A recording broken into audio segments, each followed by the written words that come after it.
Hello po sa lahat. Good afternoon or magandang hapon. Hapon naman siguro ni among biyahe ani kay murag hapon man tong among flight.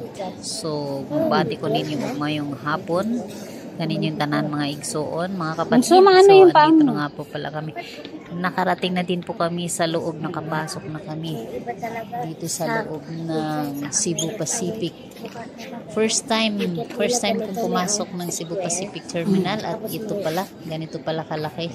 Kasi mas sanay ako at mas lagi ako nabiyahe sa AirAsia Terminal. At ito na nga po ang loob ng terminal ng Cebu Pacific. At ito na po ang aking daddy.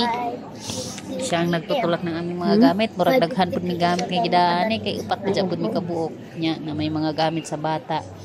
Kinahan lang ba dyan po magdatag mga gamit sa bata aron tamag panington sila na yung mga pangpalit ng mga damit. Kaya medyo madami-dami niyang aming dala, mga gamit namin yan. At ito na nga po, dahil first time naming pumasok ng biyahe ng terminal ng Cebu. So nangangapa kami kung saan kami tutungo. So saan kami magpunta, saan kami magtanong. Kasi hindi pa namin alam kung saan ang mga way, saan kami lalapit. Kaya naman itong aking partner, si Daddy, ay tatanong-tanong kami dito. At nakahanap kami ng information. Kaya naman may pagkakataong magtanong kung saan na kami. At ito, so pagpatuloy naman po ang aming paglalakad.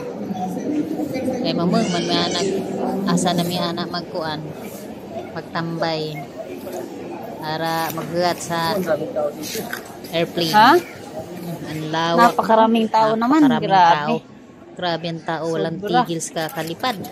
Lipad dito, lipad doon. Balik dito, balik dito. Ito ay doon, Cebu Pacific. Napakarami. Dito kami, Cebu Pacific. Oh, mahaba ang pila. Kahit saan kang cashier. Pipila ka. Ayan na. So, pipila na kami dyan.